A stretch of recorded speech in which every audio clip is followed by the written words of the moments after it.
A former footballer, a former referee, a civil servant, a coach, a mother. Wow. Are there people in this world who are able to combine all these and write their names in the history of Ghanaian football? It is quite rare. But one person who has been able to do it incredibly well is Madam Mercy Tagoe-Quarcoo. The bigger question everyone is asking is, how was she able to rise all the way from playing football at the 1999 Women's World Cup, officiated? Was it at the 2007 Women's World Cup? One of the rare female FIFA referees that we've had in this country. Now she is a coach. Now she is also a civil servant within the fire service. Mercy Tagoe-Quarcoo, my guest here on Prime Pick. Madam, thank you for your time. Thank you for having me. How are you doing? I'm good, and you? Oh, I'm also doing good. Thank good. But what was your upbringing like? Thank you for having me once again. I am Mercy Tagoe-Quarcoo from a family of 7 siblings. Coincidentally, I'm the last born. Oh wow! 2 last borns. I have a good conversation. A Wednesday born too. My father was also a civil servant. Likewise, my mom. I was brought up at the Western region, precisely Takoradi. Oh, okay. I attended school, my primary education at one of these sites, Accra Road Methodist Primary, and continued to the middle school, then to second cycle, that's Fijai Secondary. After Fijai Secondary School, I came to Accra. Okay. At the Workers' College, I did my A-level and continue with the fire service for a while, then went to my tertiary at Winneba, University of Education. Oh, okay. So the upbringing, how was it like? Like, are you from a family of where there was always joy at home, there was always loads of enjoyment, plenty food to eat, or you are one of those people who came through the hard way and broke the glass ceilings? Fortunately, I wouldn't say when I was coming up as like a silver spoon on my mouth. No, I'm coming from a family where an average family, okay, where the parents were together till death one went off. Oh. Yeah, my father was a very strict person. Likewise, my mom. But my mom, you know, women, feminine touch. Fortunately for me, my dad really loved me, and he loved what I was doing as a sports person and combining education and sports. So he really encouraged me.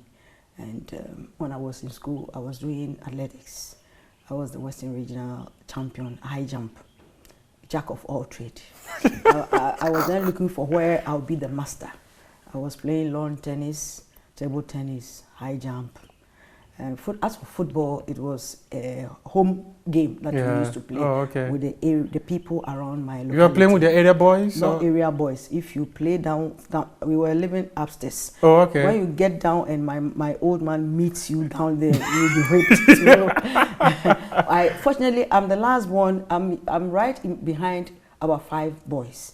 Oh, okay. So, yes, so it's like I used to play with them a lot. Tomboy life. Yeah. Whenever we were going to church, I prefer to wear their suits, and you know, because I saw myself, I was identifying myself with them. You know? So apparently, this is all about it. That is all about it. My parents really encouraged me, especially my dad. My mom wanted me to always be with her at the kitchen.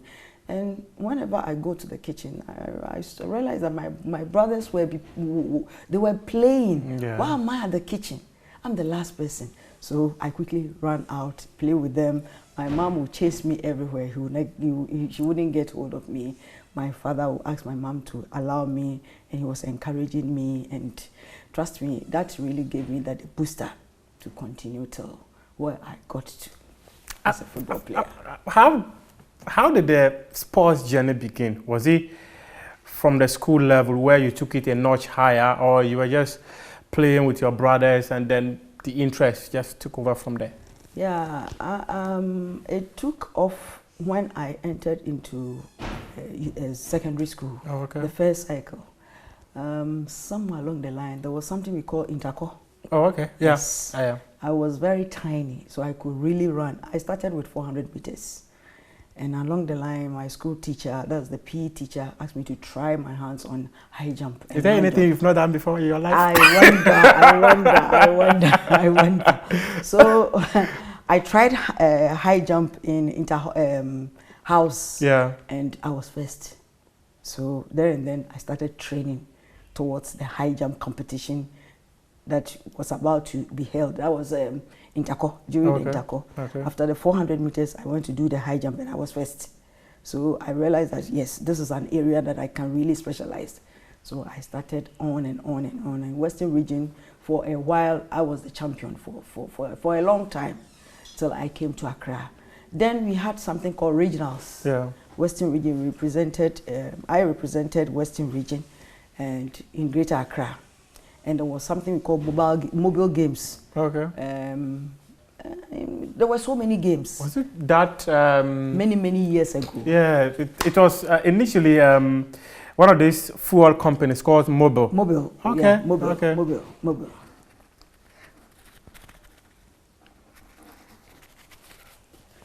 Mobile games. Yeah. So I think one of the training section in Western region towards that mobile games in Accra, I was able to make a record for Western region. So then there was a man called Mr. Olympio. I think he was the sports authority boss in Western region. So he told me that I think there is something I can do and do better in terms of high jump. So if I stopped everything and started concentrating on high jump. Until we came to Accra, the mobile games, a lady called Stella Sadami with police service. She was far above me. I said, no, let me continue. Yeah. After a while, I think one day I was in Greater Accra, training with the Greater Accra, people in the Greater Accra, athletes in the Greater Accra, and I saw ladies playing football. So, I can play football, I know how to play football. Okay, so after our training, I was hanging around waiting for them to also finish. When they finished, I talked to somebody and he said, oh, ladies who play football are all over in Greater Accra and they have clubs, so I can join. Then we had come, my parents have been transferred to Tema. Yeah. So a very good friend of mine, Simon Ado, the junior brother of Joe Ado. Oh, okay. Yes, he stays in Tema. We had then left Takoradi So when one day I met him and we were talking about football, he said, you can play women's football for my community. Tema, they had annual games that they play, both men and women. Okay. And their area was side 16. So since he was a friend, I said, okay, I'll play for your area. After that annual games, I was spotted by a club called Supreme Ladies. May his soul rest in peace, Malam Issa. Yeah. And he said, oh, I should come and play for their club. That was Supreme Ladies. So this is how come I started playing football, from high jump to football. High jump, 400 meters. Yes. Football. Yes. And it was a football that actually sold you to the world. Yes. Actually. Yes. When we go to Western region, it's athletics. Yes. Until I came to Greater Accra, everybody knew Mercy so in Western region, I was the high jump champion. Athletics. Yes. In Greater Accra, football. Football. Then it became nationwide football. Yeah. Okay, so, I see. But at what point were you spotted into the national team? Like I was saying, when I was invited into this Supreme Ladies team, I met so many good players there. And they were playing league. Okay, so it wasn't that big league like we are doing now. It was Ashanti region, Madam Abi Bates club. Oh, okay. Then Ashtown Ladies and Greater Accra. Oh, okay. So a team was formed, Greater Accra, a team was formed, and it was named Greater Accra Women's Football. Oh, okay. So we played Ashanti region in Kumasi. That is where selection was made for the national team for the first time. Okay. And you were spotted? You know, and picked up? Yes. And I was picked up and For reasons best known to the organizers, I was dropped again. But, you know, it was too early. It was a maiden edition, so I didn't bother myself too much until I think we went to Benin, Greater Accra. We went to Benin. When we came back, then I was re-invited into the team again. How would you describe that national team journey? At the onset, it was like we were having fun. Yeah. Because women's football then wasn't that big as we see it now. So we were having fun until we had the opportunity to go to India for, I think there was something Shield Cup. Yeah. And we won. When we came back, then Nana Sam Butler was then the FA chairman, not president as it is now. Yeah, it was chairman. Yes. So then the president's wife, former president, may he so rest in peace, Rollins' wife, Madam First Lady, Her Excellency Ajma Kunedu. Yeah. She really encouraged us. She became the patron of the female national team. Oh, okay. Yes. So she really encouraged us, and she put in so much effort to make sure that the team was well groomed. Yeah, and catered for. Yes, and on and on and on and on. And we started playing qualifiers. We went to Cup of Nations in Abeokuta in Nigeria. We were second, first runner up to Nigeria. So we qualified for the World Cup in the United States in 1998. Yeah. And we left for US 1999. And talk to me briefly. We have heard stories about how there was this fierce rivalry between Ghana and Nigeria. What were they like? This rivalry started right from the beginning. I remember when I was playing for Black Queens, we had one qualified match in Accra Sports Stadium, and it was like a war. Even though Ghana's team was very young, we were very determined, but due to inexperience, you know, Nigeria had already started women's football long way back. Before, so, but you know, Ghana is blessed with talent. We were blessed so much with talent that when we were facing Nigeria, even though we were afraid, we were really exhibiting the skill you had. Yes, and people realized that no, Ghana team, if you are able to put in what is expected of them, it is going to go places. And there was the 1999 World Cup, just as you mentioned. Tell me, when people qualified for the tournament, what was the feeling like? How was it like? Oh my Pandemonium? Oh my God.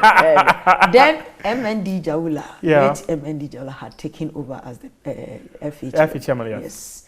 He went with us to Nigeria, Abeokuta. And when we were second and realized that we had qualified to the World Cup, trust me, the bus that we boarded, we sank from the stadium to the hotel. And he was happy. Everybody was happy because it was unprecedented.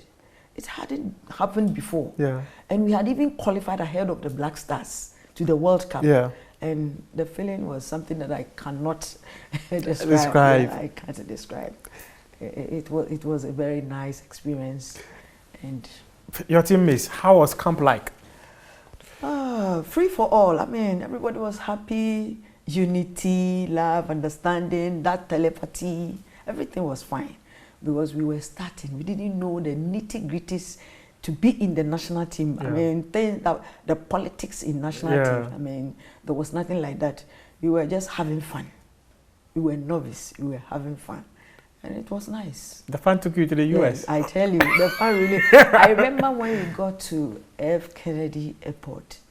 I was holding my trolley bag and I was shouting, USA, here I come. Because then people were paying money to get the visa to US and they were not able to get it.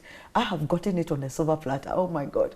I really, really, really made fun of the whole trip to US. And I really enjoyed, and I really enjoyed the trip to US. The experience of playing at the World Cup, how was it like? Yes. We didn't know anything. The girls were just entering the post like that, you know. The first time, we didn't know anything. Yes, we knew we've qualified. We have to just at least also come and play. Effort, yes. So we were having fun. We were really having fun. We didn't know that there was more to it than what we experienced the last time. So after that World Cup, then we realized that, oh, football, even going to this first edition, that maiden edition, look at the things that we experienced in all aspects, culture, tradition, I mean, everything. So then we need to. And then we had people like Miriam. I don't know whether you know Miriam. She was then playing for United States. Oh, okay. She was the captain. She was the star. The whole world, she was the star. And there was another player, Akes. They were so wonderful players. And I said, and they were professional players, women professional players. Then we can also do likewise because we also had the talent then. So when we came back, then a committee, let's say, yes, a committee was formed. GASOC, Greater Accra Women's Football Association. Okay. Yes. So they were meeting at the FA, I think intermittently, and he started organizing league for women, and on, and we've come this far. You've really come very far because you've got an interesting story. Because USA, here I come. USA, indeed, here you come. You were there, you experienced it, you saw what happened at the World Cup. But how disappointing was it that, well, though you were having fun, but to be conceding every part goes like that? Was it very disappointing? To me, it wasn't, because that was our first experience, and those we were playing with, they were so experienced. A team like China beat Ghana 6-0. Yeah. And they had played. Asia, they have well organized tournaments that they play. So we don't have, and by God's grace, we've qualified. We really needed to have fun. So we were really having fun until we finished that tournament. Then we realized that no, we could do better. So when we came back, we started organizing ourselves. Fortunately, one of us, my colleagues that we qualified the team to the World Cup, Vivian Mensah, she was part of the best 11 in the world. Oh, okay. Yes. Well, fortunately, she left the shores of Ghana very early, immediately after the World Cup. I think a year or two later, she left, and she's still in the US up to now. And many of your colleagues are in the US. But when you came back and they started organizing, making sure that there were structures for football, so that there will be some kind of development for the game for women in their country. If you look at then and look at the strides we've made, I remember recently when you went to Abuja for the Aisha Buhari Cup, where you said that we were so talented, we had everything going on for us, but now it appears we are now catching up. What went wrong between the time you people qualified for the World Cup and to now? What do you think went wrong? For me, I think women's football was taken for granted. Like women, our place is the kitchen. Why do we play football? Even now, some people have that mentality. Why do we play football, women's football? Forgetting that the world is now global. Everything is going forward, moving forward. Everything is being well organized. Look at the World Cup Cup of Nations for women in Morocco. In Morocco. 2 years ago. Were you there? No. The spectating. It was crazy. Oh my God. It was crazy. That was just last year, actually. I think last year. I was there. I was invited by CAF as one of the technical study group. And I was surprised. I said, wow, women's football has really, really come far. African women's football. Some of us paved the way, and it has really fetched. And looking at where we were and where we've gotten to, I believe there is more room for improvement when it comes to Ghana women's football. And they are not doing badly. Trust me, they are not doing badly. It's my prayer that how it has been started, or how the current administration is going about it, it will continue till we get there. Till we get there. And talk to me briefly. I recall that some of the rivalries that we actually had in Nigeria, most of them came during African Women's Cup of Nations. Nigeria always winning the tournament, winning the tournament all the time. Were there any disappointment that, I remember, the time that you became close, they'll say Ghana, oh, this year the Ghana could win, and Nigeria will just come and topple you, and they'll go and think, how disappointed is it that all the time you were always close and never close enough to lift it? Honestly speaking, it's disturbing, trust me, especially now that I'm a coach. When I look back, what I can say that we were not doing certain things right. We were not organizing women's football very well in this country as at that time. We will be there, and a week or two, then women players will be organized, a gala will be played, and selection will be made for them to represent Ghana. Meanwhile, the club or the country that you are going to play with has started organizing themselves way back. So at the end of the day, it's like we were only dwelling on our talent. We were not thinking about developing the women's football. So for me, what they are doing now is far better than what we used to do. Now we are playing women's league. There is so much incentives, motivation here and there. After every match, a woman of the match. After every month, a coach of the month. These are morale booster. It helps a lot, and I think we are. Were there a point you felt that no, Ghana at least we should have won the African Women's Cup of Nations? Were there a point you felt that? Yeah, I remember in Abeokuta, that was my time. As far back as my time, 1998, we played. Then Congo DR had a very strong women's team. Not even South Africa, Congo DR.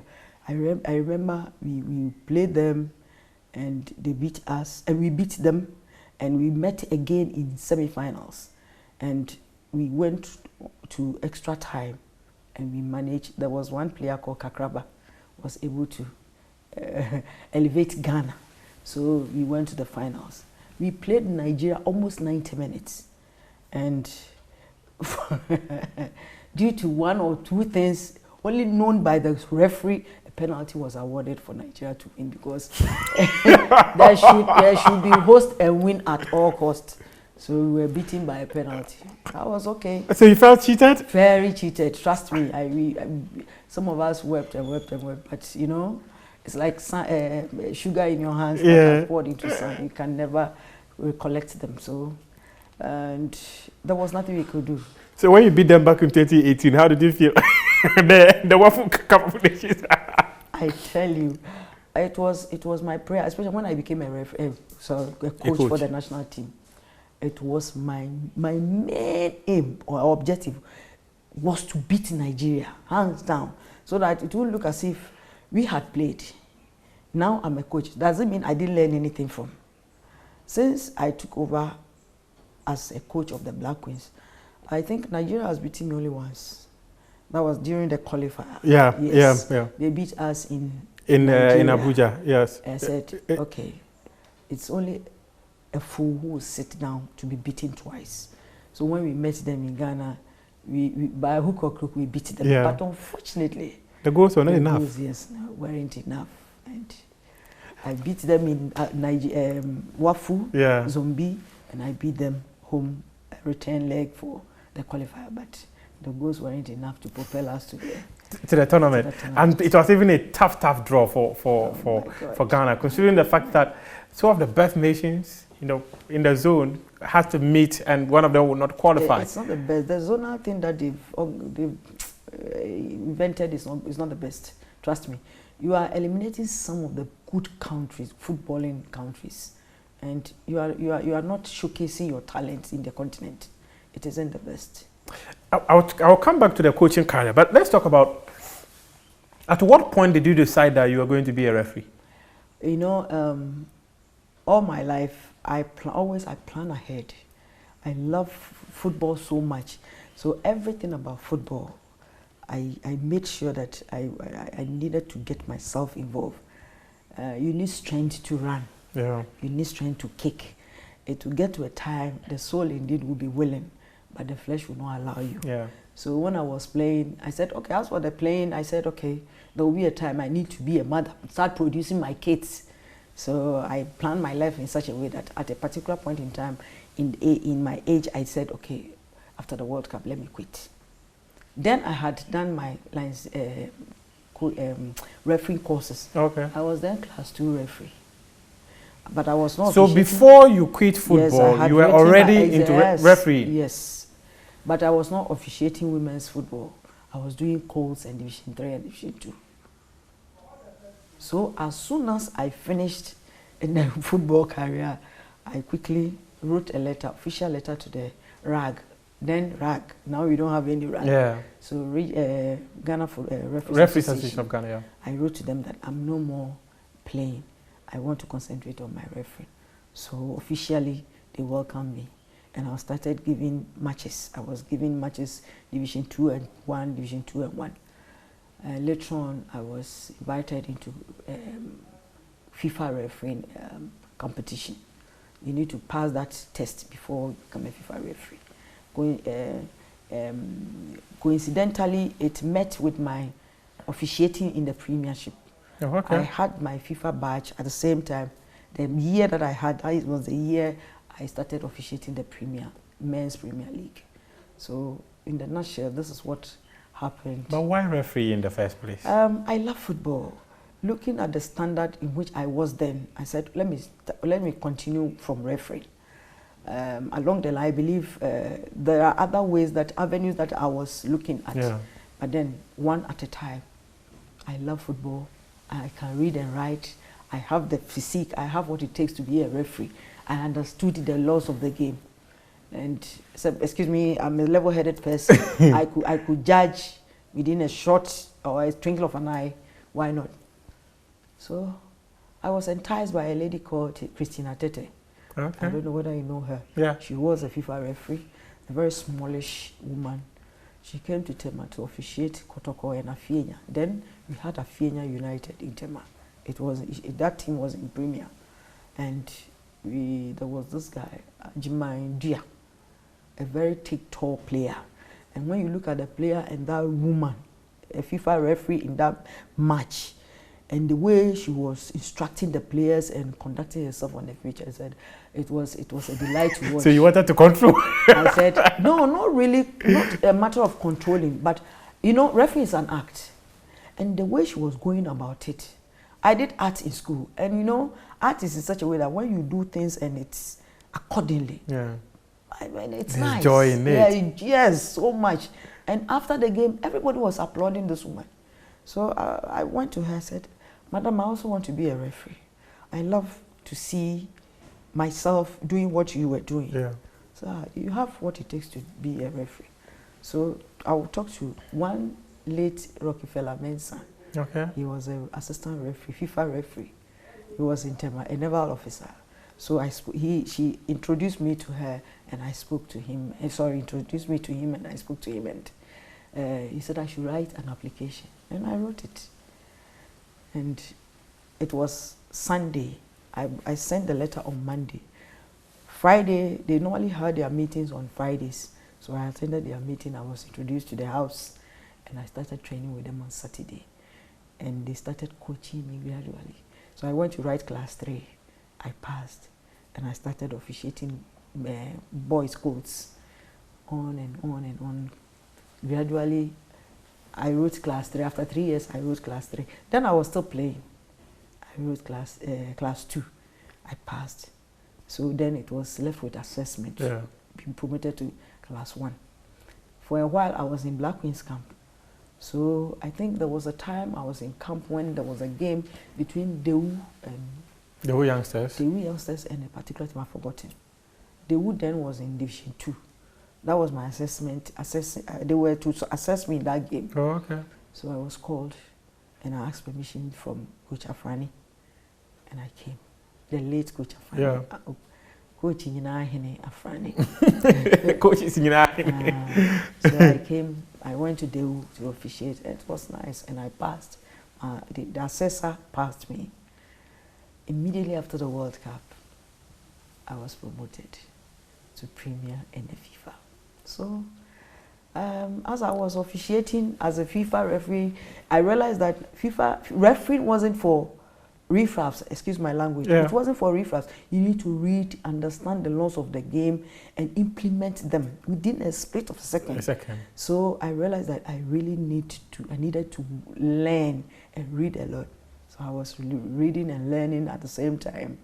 And fortunately, I had my first international match. I went with the late Sly Tete. It seems everybody is late now. Those have been mentioned, everybody is late. God forbid, I'm not yet. My time is not yet. No, your time is not up yet. So I had an international game, my first international game as a FIFA referee in Benin. What's the name? Benin. Yeah, Benin, and I went with Sly Tete. That was between Benin and DR Congo. And I excelled. And the General Secretary of FIFA then, I've forgotten, I think Jerome something. Isn't Jerome Valke? Yeah. Was it Jerome? I've forgotten the name. If it is from the 2000, it's Jerome Valke. Jerome, I think it's Jerome. During the recess, then Issa Hayatou was also there. They had a meeting in Benin, a world meeting in Benin. So I was called to their office, and they spoke to me and said they like the way I am implementing the laws of the game. So I should see myself in the World Cup. So wow. But there will be a meeting in Portugal. I will be there. So thank you. That gave me extremely the strength became the biggest morale booster ever. The strength became extraordinary. And I did the match safely, even though Benin lost. Yeah, they were so happy with the performance. And then the FA president there was the right-hand man of Issa Hayatou. Oh, okay. Anjori Musharraf. Oh, Anjori, yeah. Anjori, yeah. He said, oh, I've done well. So they would do everything humanly possible to assist me to get to the level that is appreciable. I said, okay. When I came back, I didn't sleep. I trained like a horse. Morning, evening. Because when you become a FIFA referee, I don't know what you cannot do. You can do anything, provided you want to. Wow. Yes, because FIFA will pay you. Yeah. And he will give you the necessary information that you need to do your refereeing. So I said, this place, I will die with FIFA. But you later left them. But let's continue with the story. So when I came back, I continued learning and training. Then the criteria to maintain your badge as a FIFA referee is to run a particular distance. Yeah. So that was my target. I always try to get to that level. So I was invited in August. I had a letter to go to Portugal. My first time ever, international world meeting. I met about 78 referees. And the blacks among them, we were, I think, 3. Myself, a lady from Togo, Mana, and Benin, Tempa. She's now at the FIFA referees instructor. Oh, okay. Yeah. Yes. So when we met the blacks, we were together and we were learning. Even though there was a language barrier, I had to go to Alliance Française by force to learn the French because I don't want to miss this opportunity. Yes. So I did my best to maintain myself at that time. And I was a FIFA referee for, I think, almost 10 years or so. Yeah.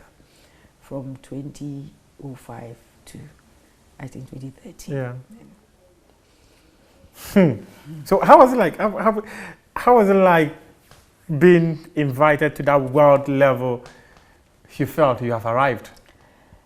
As at the time I was invited to the world pre-tournament meeting in Portugal, I didn't just believe that I had arrived. Trust me, I knew that at that time that I still have a long way to go. But it's a matter of maintaining my badge.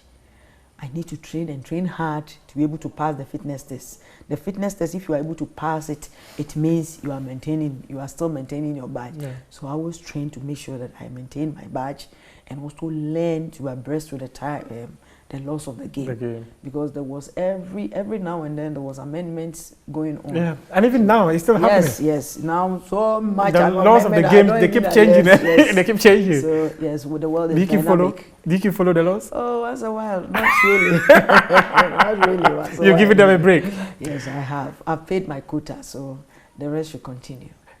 So after the Portugal, I had another chance to go to Portugal the following year. Yeah. Then, not knowing I was being assessed, I didn't know. So in 2010, I was called to come and officiate in the Women's World Cup, in the U20 World Cup in Germany. Yeah. And no place than Germany. My dad stayed in Germany for 30 years. Oh, okay. So I was so happy. I said, my God, at long last, I've been able to break through to World Cup. That was my target. The time that I had opportunity to go to the Olympics was my next target. There were one or two things that I wouldn't want to talk about. So I decided to quit. So when I had my personal letter in my mail, I quickly wrote back to FIFA, the referees department, that reasons best known to myself. I think I've quit. I'm no more interested in. Was it a point that people had alleged that there were issues where you were always being abused when you were officiating matches and all that? All those things were part of it, but then those things were internal issues. You know, as human as we are, sometimes I remember the first time you called, I told you, the more they see you, the more they hear so much about you. Get to a time they get fed up. No, people are not getting fed up. Yeah, this is actually the first time someone would be wondering, because if you consider your rise in the Ghana Premier League, and in fact, as you recall, when the competition was called, was it One Touch Premier League? Yes. You were voted referee of the season. Yes, that is it. Where is it? Yafu. It was Yafu something. Oh, you have it here. Yes, it's even broken. Yeah. You see? You see? Yes. So I recall this one so well. So if you look at your rise and all of a sudden you were leaving refereeing to go into coaching, it's a bit difficult to comprehend. You know, refereeing, I was, as for all those sports that I participated in, refereeing was the best activity or the event that I really enjoyed it, trust me. Even though whether you like it or not, there will be hitches here and there, pull up baloo here and there. But then I could sit on my seat and take about 4 or 5 hours to read the laws of the game. I loved it. And it was an act, you know, when you are able to, women, when we learn something and we are doing it, we make sure we do it systematically. We do it in such a way that people will look at you and ask questions. That was me for you. When I was a referee, even dressing, the way we dress, I learned when I was first invited to Portugal. The psychologist told us that prior to the fitness test, we had a psychologist who would come and psych us before the fitness test. Because I remember anytime I go for the world meetings and it was a day before fitness test, when you go to the restaurant, the food will be lying there. Nobody wants to eat. Tension. So we had a psychologist who would psych us to the extent that at the end of the day, she will give us balloon to blow all the fears into the balloon and go out there and live them. Yes, psychology for you. Psychology for you. So honestly, it got to a time I said, no. Just look at yourself before you put on the uniform, referee uniform. Every eye is looking at you as a referee. Make sure you know your stuff. You understand what you are doing. You need to interpret the laws of the game on the pitch. You are a judge.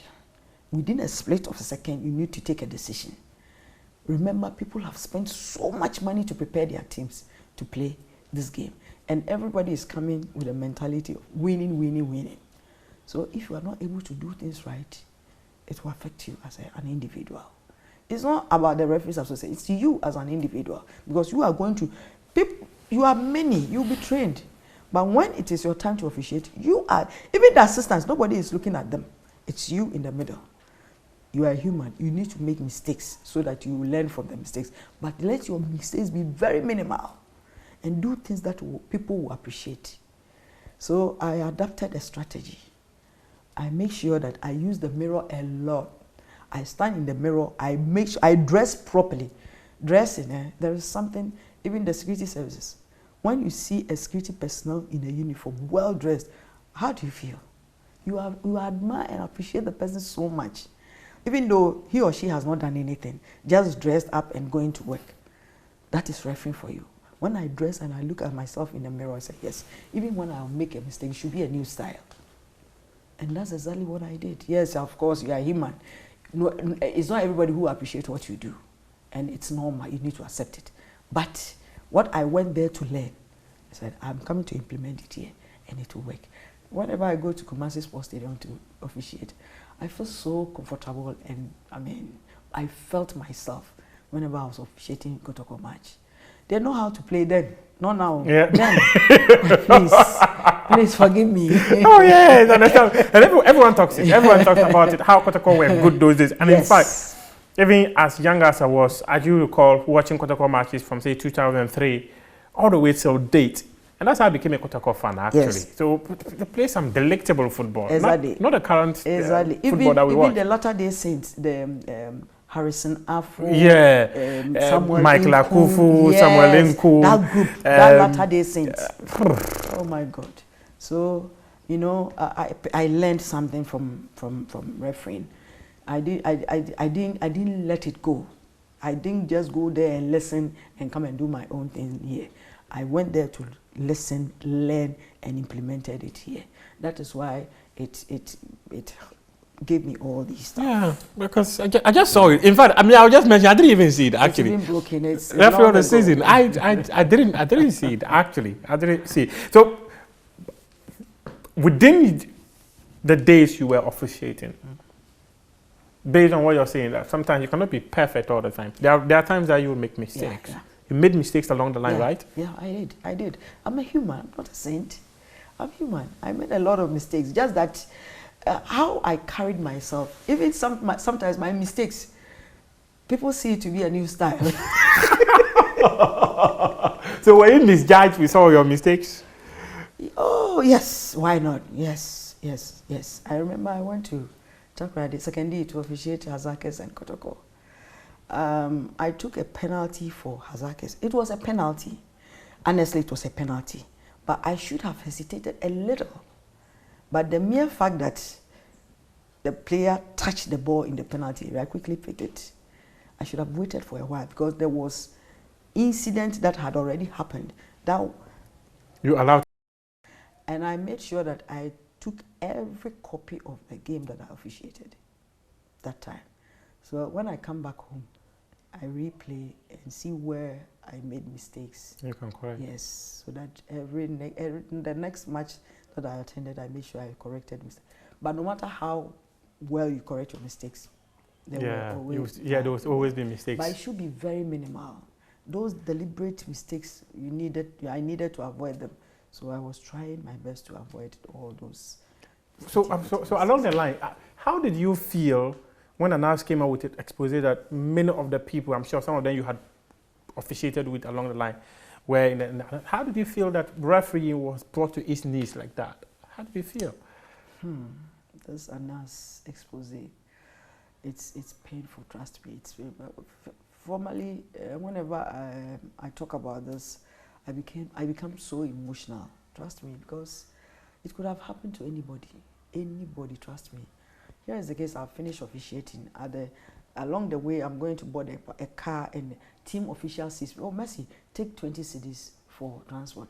It's nice. This is our culture. Yeah. There is nothing wrong with it. You capture, you bring it on board. You saw me being given money, and it's very, very painful.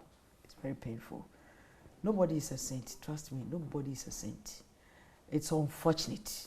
What happened was very unfortunate, and I wouldn't talk about it. I wouldn't want to talk about it. Because clearly I can understand. I can clearly understand that because these were your colleagues that you were in the same profession. So clearly I understand that point. But at what point did you decide that I'm going to get into coaching instead of the refereeing? Like I said, with refereeing, you do with age. As you are aging, you need to start preparing yourself for retirement. But in my case, due to certain they were petty though, petty things that was going on in my association, I decided to just give it a break. Were you sidelined by RAG or something? Or RAG did not appreciate the work you were doing? No. As for that one, no. I was always in there. But when after the World Cup, when I came back, I was then in university. I remember my last game that I officiated locally was Dwarfs and Midiama. And immediately after the Dwarfs Midiama, I had international qualifier matches, Gambia, Tunisia, and Egypt. Was it Egypt? No. Gambia, Tunisia, Algeria. I was in Gambia when that second appointment came. So instead of coming to Ghana, you flew straight. Yes, I came back to Ghana. The following day, I had to go back to Algeria. So it was like right. It's a triangle. Yes, triangle something. So after that, I said, let me call it quit, because I realized that some people were not within the association. Some people were not too happy with me for reasons best known to them. That you were getting opportunities to officiate? Maybe. But you know, these are human institutions. They are normal in every human institution. Yes. So I said, okay. And my dad also told me something that in Akan language was abra agronaye deno and our uchon. You know, as the game is progressing, everybody is always tell you, applaud, you take a back step when the applause are loud. Yes, just you take a back step. Then. But you sacrificed your career simply because some people behind you were petty? That was all right, because I was blessed so much in refereeing. God blessed me so much in refereeing. Yep. I said, it's okay. Why didn't you aim to go and officiate the major tournament itself? The Senior Women's World Cup. It's not Senior Women's World Cup. It's Olympics. I had a letter, all right. But then my situation, I had already stopped training for a while. Me, I don't want to go for international competition and fail my fitness test. I had a serious incident in South Africa. I had come back from world meeting in Portugal. Was it Switzerland or Portugal? And I was invited to South Africa for African Women's Championship. Now, Alcon, African Cup of Nations for Women. And I sat, you know, Ghana to South Africa, it's a long journey. Yeah. I sat in the plane for a long time. When we got there, the weather was very bad, very cold. During the fitness test, I had a muscle tear. Yeah. So I could not run. It means I have failed. I have failed my fitness test. But this one is injury, and everyone gets injured. I was hospitalized for 2 days. After that, I spent about 4 days with the team, that's the refereeing team. Sonia Donnincourt from Canada, FIFA referees managers. Yeah. She was there, so happy to see me, only for me to have this. So I had to just. You had to give up. I want to come back. So I think after 4 days, I had a ticket and I came back to Ghana, and I was referred to 37. Late Doctor, I've forgotten the name. He was with Black Stars, Akaba. Oh, okay. Yes. Okay. He treated me for a long time and I recovered. I wrote to FIFA that I have recovered, so I'm available. I think 2 months later, I had another appointment to go to Portugal again. And after that... you had to leave the association for them. I can clearly understand that. But in fact, your refereeing journey, have you heard of Barkisu Salifu? I know, she's my daughter. I remember when I interviewed her, she told me that she got into refereeing because of you. I know. How did you feel? So proud, so proud. She's not the only one, most of them. I remember when I was officiating, whenever I was going for a match with these young ones, I was telling them that now, I want you to learn something. You see, tomorrow, when you open the television or radio, the name that you hear, Mercy Tagoe, Mercy Tagoe, there will be a time you not hear Mercy Tagoe again. Why do they mention Mercy Tagoe, Mercy Tagoe? Why are you so happy when you have a match and I'm going with you? Ask yourself. Say, I want to be like you. I say, yes. So if you really indeed want to be like me, then I am not perfect though, but the best that I can, or I could at that time, try and emulate, and it will help you. Leave a legacy, leave a good name. So try. And they look at me in a way because of some of them were in the university at that time, very level 100, and I was training with them. You go from North Campus to South Campus, and they look at me and the way I train. Everybody wanted to be like me, so, and I felt proud, and that was also a motivating factor for me. It was motivating me so much to do more, to encourage them. Teresa Bremer was the same. Most of them, and I'm happy. When I quit, I was sitting behind and looking at them. I was just admiring and felt so proud. So sometimes when you're watching, I'm sure that referee eye is still there. Oh, it's still there. That's what I did. I remember when I became a coach, one of the referees came to shake my badge. I nearly slapped him. Look at me. Oh. You can look at that. So tell me the story about the coaching. How the journey all started. Yes, like I said, before I quit refereeing, I had also done my coach license C and B. I had even gone to university to do a diploma in coaching in the University of Education. So as soon as I hung my boots as a referee, I started coaching. And I started with men, Coles, Presco Minis, Division 2, Jinyami in Boom. And then Amidao's Premier.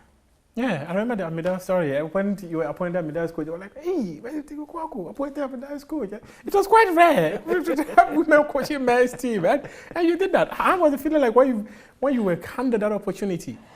I felt very great, and even though it was very challenging. The fortunate thing about it was that the guys knew me already as a referee, a very strict referee who did not tolerate, their thing. So most of them were pleased to have me as their coach. And I was behaving like a mother to them. I bashed them when it was necessary. I pampered them when it was necessary. So everybody was ready to play for me. And that coaching with Amidaos was something I will never forget. I loved it. Loved it. There was one player from Kotoko, Ousu Ninja. Okay. Yes. He came to Amidaos. Initially, he was trying to behave a big boy style kind of thing. I said, hey. You warm the bench, you. He sat on the bench, he realized, hey, woman, she's in charge. If I don't take care, she won't allow me to play. Then he started, mommy. Said, yes, how you, mommy? Do what I've asked you to do. Endurance work you need to do during pre-season. When you are pushing them, they will be crying. But whenever I stand in front of them and I'm talking to them, you see that everybody will be giving me a rapt attention. I say, yes, this is what I want you to do. Do it. And I always want to say encouraging words to them. Yeah. You need to encourage them. They can do it. Never add I cannot to your sentence. Yeah. I can do it. And I always tell them, you can do all things through Christ who strengthens you. You can do it. Then I'll mention Philippians 4:13. And these boys, whenever they score, when we are playing the league, they will just run. Everybody wants to run and come and hug you. Because I see that very often. When you had the Black Queens, those when they score, they're rushing to the coach. They're watching there. Why everyone rushing to the coach? I remember as they were doing that, in every human institution, you have negative people and positive people. Automatically, there were people who didn't like that. Yes, whether good or bad, whatever you do, they will not appreciate it. But as an individual, you need to understand that is human institution. That is how it is. How would you describe the coaching journey? How would you describe that journey? Hey, it's so easy. Difficult? It's very more than refereeing? More than refereeing. Hey. Initially, I thought refereeing was not knowing. But in this world, nothing is impossible. You meet impediments on your way, but it's up to you to just focus and continue. I remember the story of Halifax. Was it Halifax Ladies? When you took over Halifax Ladies, and then subsequently the Black Queens. Talk to me about Halifax Ladies. Halifax Ladies, the team resides in Nungwa, and I'm in Tema. We used to train at Nautical College, now Maritime University. And they were in Division 1, Women's Division 1. When I went to pick the team, they were not tactically and technically sound. So I managed, the little knowledge that I had, I managed to bring their level to a certain level where they could compete with the rest of the clubs. So we qualified alongside Sea Lions. Yeah. Yes. Then they were called Bafana, yeah, the ladies. Okay. Yeah. So we qualified at Tema Sports Stadium. And I left them for a while and went back. Then they were still in Division Premier. After qualifying them to Premier, when I left, they went back to Division 1. And I went back. So why did you leave in the first place? I haven't brought them to... Oh, I think it was schooling. Oh, okay, schooling, yeah. I was having... It means a chunk of your life has been sports and school. Oh, something like that. Sports. And I even entered fire service with sports. Hey, really? Oh, yes. Yes. Oh, how was it like? Yes. Those times, our chief officer, another late, Achianu, he was looking for good athletes to form a good athletic team. Oh, okay. In the fire service. We know we have security services. We have we have annual games we used to. That was CESA games, security services games. So every security service wanted a formidable team to participate for. So we were selected by Achiano, and during my era with Achiano, we were winning the CESA games every year, and all the national stars were with fire service. Oh, I see. Yes. So it dominated, and I saw this one, this citation here. Yes. Wow. Yes. This was what? 1989? You were engaged in the Ghana National Fire Service on the 1st day of June 1989. Wow! That was even before I was born. That was even before I was born. Wow, that's incredible. That's incredible. But within the coaching space, you were given the Black Queens coaching job. I'm sure that having played for the national team and given the opportunity to come back and coach that team, that was some level of satisfaction for you. How would you describe your job with the Black Queens? I've not yet, before I say anything, I'll say I've not yet self-actualized. Abraham Maslow. Yes, self-actualization has not yet happened, trust me. It was my ambition to be able to qualify this team. You remember the last time Ghana qualified to the World Cup? Do you remember? 2007. Long, way back. Yeah, I remember that. In fact, I watched that tournament. It was my aim to do everything that I could when I was with the team to qualify. Unfortunately, it didn't happen. But along the line, I was compensated as an individual because I'm a coach. I'm talking about myself to win a WAFU maiden edition, which is there forever. Whenever WAFU Zone B is mentioned, my name will never be out of it. But then, I'm not looking at me as an individual. I'm looking at Ghana as a whole. As a country. As a country. I wanted Ghana to qualify. But only God knows why we could not achieve it. And it is my prayer. It shouldn't be me. It should be anybody who picks up Black Queens. God should just help whoever to qualify Ghana to the World Cup that we've been all yearning for, so that Ghanaians will be happy. When we hosted the African Women's Cup of Nations, my God, 2018. Yeah. I was an assistant coach. Yes, I remember. Yeah. You had won the WAFU Cup. Yes. And later you became an assistant coach of the same team. And I remember people were saying that this is a woman who understood the girls, and all of a sudden you are relegating her to an assistant coach role. Maybe if she was given the head, because you started the year winning the WAFU Cup, I remember it was in February, if my memory serves me right. You should have just allowed you to continue. I remember you interviewed me when we went for the. You had an interview with me, and I didn't want to go into details because I was appointed by a body, and that same body says I should continue to learn. I had no power to say no. Meanwhile, the one they were bringing was experienced one. Yeah. So I said, why not? Let him come, and I worked with her perfectly, just that we could not qualify. That's all. How disappointing was that? Very, very disappointing. But what else could we have done? We couldn't qualify, that was all. Could we have done better in the Women's African Cup of Nations? If we had... The 2018 one, could we have done better? Were there points that you felt, no, this game could have done better? I remember I spoke to Sharifatu. Yes. After the game. Yes, after Smaila. And in fact, I did that story for ESPN. The pain in her voice was clear after that failure to even qualify out of the group. I believe football is full of uncertainty, and it's like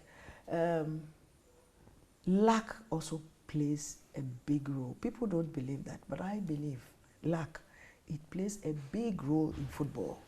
Sometimes you could play every kind of skill or football in a game of football. Every style, everything.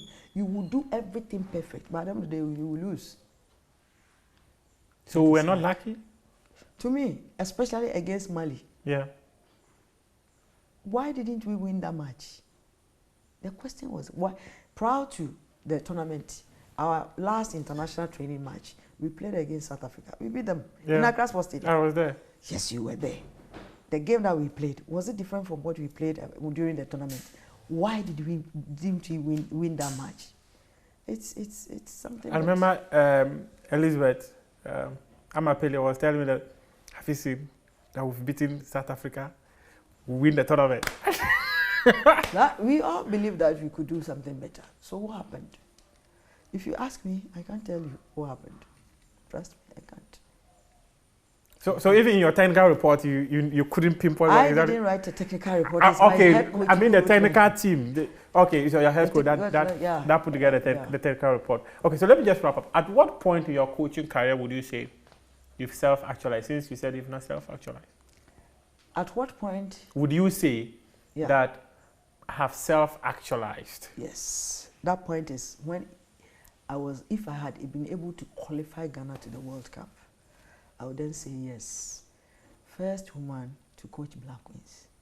First woman to win a cup. No matter how the cup was or how I won it, I won WAFU. Maiden edition.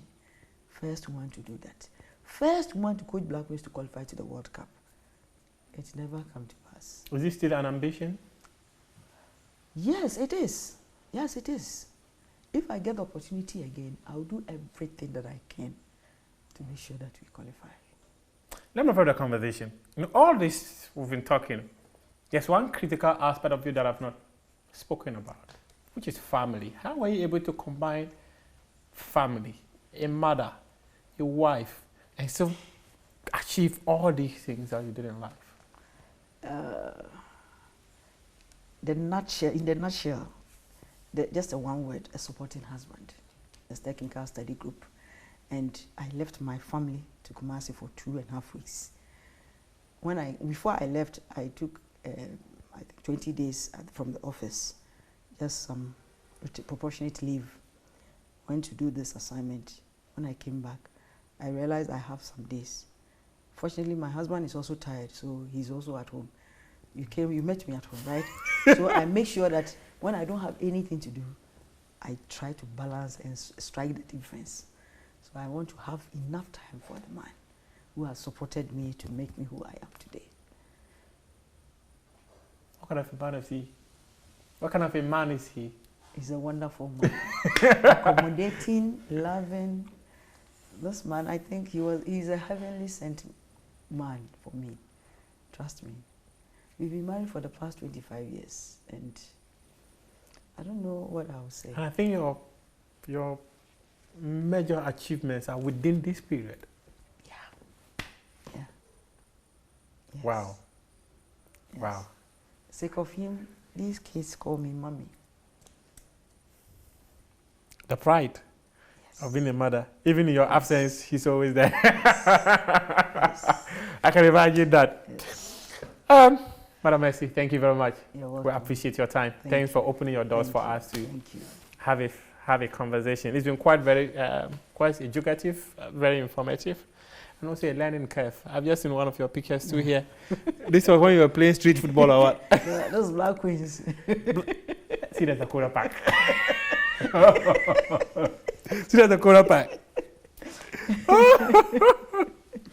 Wow. I think you've done almost everything in this life, from athlete to football to refereeing to coaching. Now you're in the civil service. Well, I don't even know. This question would be very irrelevant because if you had to ask, I would have. Oh, if you were not a coach, what would you be? You've been a referee before. If you hadn't played football, what would you be? You've been an athlete before. So there's really nothing. Mercy Tagoe-Quarcoo, my guest on Prime Peak. Thank you very much for joining us.